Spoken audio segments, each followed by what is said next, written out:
Hello everyone, welcome to astro एंगला। मेरा नाम है रुद्राक्ष एंगला और आज हम जिस टॉपिक पर बात करने जा रहे हैं उस टॉपिक का नाम है मांगलिक की शादी नॉन मांगलिक से। तो ऐसी कौन सी परिस्थितियां होती हैं जिसमें हम मांगलिक की शादी नॉन मांगलिक से करा सकते हैं, और ऐसी कौन सी स्थिति होती है जिसमें हम नॉन मांगलिक की शादी मांगलिक से नहीं करा सकते। और मांगलिक की शादी मांगलिक से ही होना बहुत ज्यादा जरूरी किन योग की वजह से या किन कुंडलियों में ऐसा होना ही होना चाहिए, वो आज हम समझेंगे। सबसे पहले बात करते हैं, अगर आपकी कुंडली में मंगल खान नंबर 1 में, मंगल अगर खान नंबर 1 में है तो ऐसे इंसान को सबसे पहले जांचना है कि उसका मंगल कुंडली में किस राशि में बैठा। अगर वो अच्छी राशि में बैठा तो बहुत हद तक चांसेस है कि मंगल कोई बुरा फल नहीं देगा कोई। लेकिन अगर मंगल पहले घर में बैठा है और शनि 7वें घर में बैठा है तो इस समय इस इंसान को मांगलिक से ही शादी करनी चाहिए। अगर मंगल खान नंबर 1 में है और खान नंबर 1 में राशि जो है वो मंगल के फेवरेबल है तो ऐसा इंसान नॉन मांगलिक से शादी कर सकता है। लेकिन अगर लगन में मंगल है और सप्तम में शनि तो ऐसा इंसान नॉन मांगलिक से नहीं शादी कर सकता, उसे मांगलिक से ही शादी करनी पड़ेगी। इसके बाद बात करते हैं हम मंगल खान नंबर 4 की। अगर मंगल खान नंबर 4 में है तो गुरुजी मेरा कहते थे कि मंगल खान नंबर 4 में अगर है तो सबसे पहले तो ये चीज जान ले कि मंगल खान नंबर 4 में कभी बुरा फल देता ही नहीं।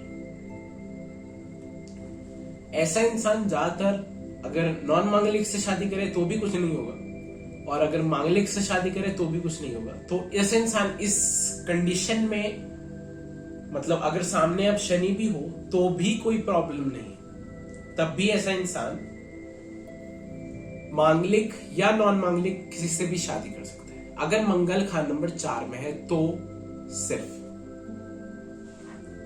अब बात करते हैं सबसे ज्यादा खराब मंगल की।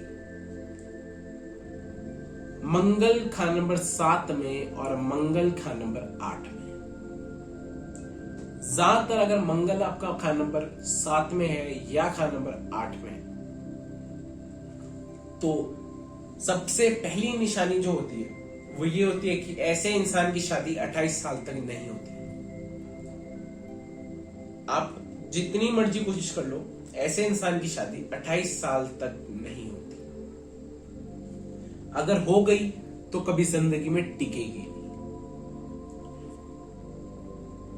तो सप्तम और अष्टम का मंगल सबसे ज्यादा खराब। ऐसे इंसान को मांगलिक से ही शादी करनी चाहिए। नॉन मांगलिक से अगर शादी करेगा तो 101% मैरिज लाइफ में डिस्टर्बेंस रहेगी। तो अगर मंगल खान नंबर 7 में है और मंगल खान नंबर 8 में है, इस समय पर ऐसे इंसान को सिर्फ और सिर्फ मांगलिक से ही शादी करनी चाहिए। अब कई बुक्स में ये भी लिखा है, क्योंकि ऐसी मैंने कई बुक्स पढ़ी हैं जिनमें ये लिखा है कि खान नंबर 12 में मांगलिक नहीं होता, बट मैंने ऐसी बुक्स पढ़ी हैं जिसमें ये लिखा है, क्योंकि जो मेरी मतलब ओरिजिनल वैदिक बुक है उसमें ये साफ लिखा हुआ है कि खान नंबर 12 में मांगलिक होता है। तो खान नंबर 12 का मांगलिक बहुत हद तक अच्छा होता है। ऐसा इंसान नॉन मांगलिक से शादी कर सकता है। लेकिन अगर इस स्थिति पर केतु मंगल के साथ है तो ऐसे इंसान को सिर्फ और सिर्फ मांगलिक से ही शादी करनी चाहिए। नॉन मांगलिक से शादी करेगा तो मैरिज लाइफ में डिस्टर्बेंस आएंगी ही आएंगी। अगर मंगल खान नंबर 12 में है और केतु मंगल के साथ आ जाए तो ऐसे इंसान को मांगलिक से शादी ही करनी चाहिए। तो ये थी मांगलिक और नॉन मांगलिक की शादी की सारी डिटेल्स। लेकिन कुछ स्थितियां इसके अलावा भी बनती। अगर मंगल अस्त है, मंगल पर गुरु की दृष्टि है, मंगल सूर्य के साथ है, जो कि एक सिंपल सा मतलब बनता है कि मंगल अस्त ही होगा।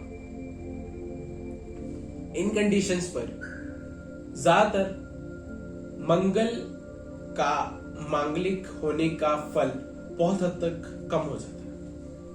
मतलब ऐसा इंसान बहुत हद तक ऐसे इंसान का मांगलिक दोष घट जाता है। मांगलिक दोष की एक आम निशानी है, आपको मतलब अगर आपको कुंडली देखनी नहीं आती और आपको सिर्फ निशानी पकड़नी है मांगलिक दोष की कि आपको मांगलिक से शादी करनी है या नॉन मांगलिक से, तो आप सिंपल सा चेक कर सकते हो। अगर आपकी 28 साल तक शादी नहीं हुई या 32 साल तक शादी नहीं हुई और अगर आप मांगलिक हो, तो याद रखना कि आपको मांगलिक से ही शादी करनी है, नॉन मांगलिक से नहीं, क्योंकि आप पूर्ण मांगलिक हो।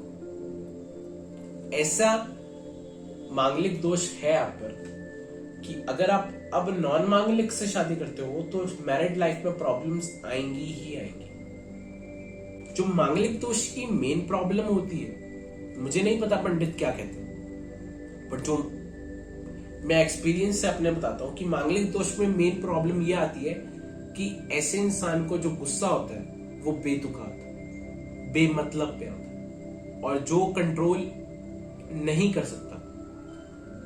लाइफ पार्टनर जब होता है तो understanding is the key point of good married life. लेकिन अगर अंडरस्टैंडिंग नहीं है, आपके अंदर गुस्सा है, उसने कुछ गलत काम कर दिया, आप सहन ही नहीं कर पा रहे, तो इसकी वजह से मांगलिक दोष को मेन प्रॉब्लम माना गया। अगर आप मानते हो कि आपकी कुंडली में मांगलिक दोष है, चाहे वो 1 का हो, 4 का हो, 6 का हो, 7 का हो, पर आपको गुस्सा नहीं आता, आप मानते हो कि मतलब मुझे उतना गुस्सा नहीं आता जितना आना चाहिए, लोगों को जितना नॉर्मली आता है उतना नहीं आता, तो आप बेफिक्र होके नॉन मांगलिक से भी शादी कर सकते हो। लेकिन अगर आपको गुस्सा आता है तो कृपया मांगलिक से ही शादी करें। नॉन मांगलिक से शादी अगर आप करते हो तो डिस्टरबेंस ये मेजर रहती है कि गुस्सा कंट्रोल नहीं हो पाता और कई बार ऐसे स्टेप्स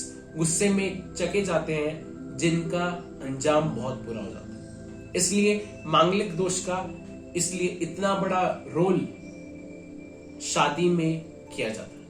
अब बात करते हैं मांगलिक दोष के कुछ उपाय की।